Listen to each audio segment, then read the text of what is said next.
Ciao tifosi del Napoli! Siamo tornati con un'altra notizia esclusiva e imperdibile per tutti voi. La nostra squadra è sempre alla ricerca di miglioramenti per portare risultati eccezionali e oggi abbiamo aggiornamenti freschi sul futuro di Victor Osimhen. Prima di entrare nei dettagli, vi invito a mettere un like a questo video e iscrivervi al nostro canale per non perdere nessuna novità sul nostro amato Napoli. Andiamo subito al sodo. Il mercato dei trasferimenti è in pieno fermento e Victor Osimhen si trova al centro di numerose speculazioni.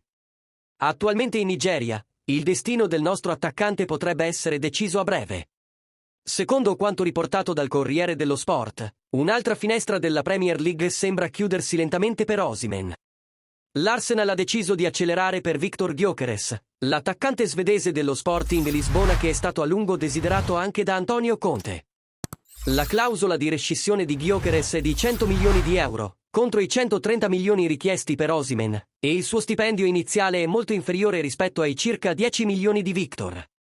Nel frattempo, il Chelsea sembra essersi allontanato definitivamente dalla trattativa, mentre il Manchester United e il PSG rimangono in attesa. Sullo sfondo, c'è sempre l'ipotesi dell'Arabia Saudita. Un anno fa l'Al Hilal aveva provato a portarlo nel loro campionato, ma ora è l'Al Ahly a fare passi avanti concreti. Il nodo cruciale. Osimhen sogna la Premier League e le grandi notti europee in Champions League.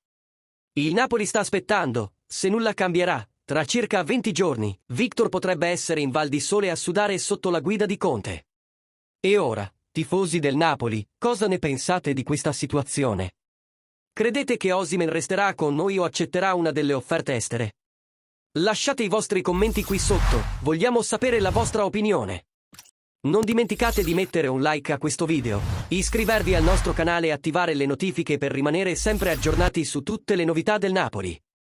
Restate sintonizzati per ulteriori aggiornamenti e, come sempre, Forza Napoli!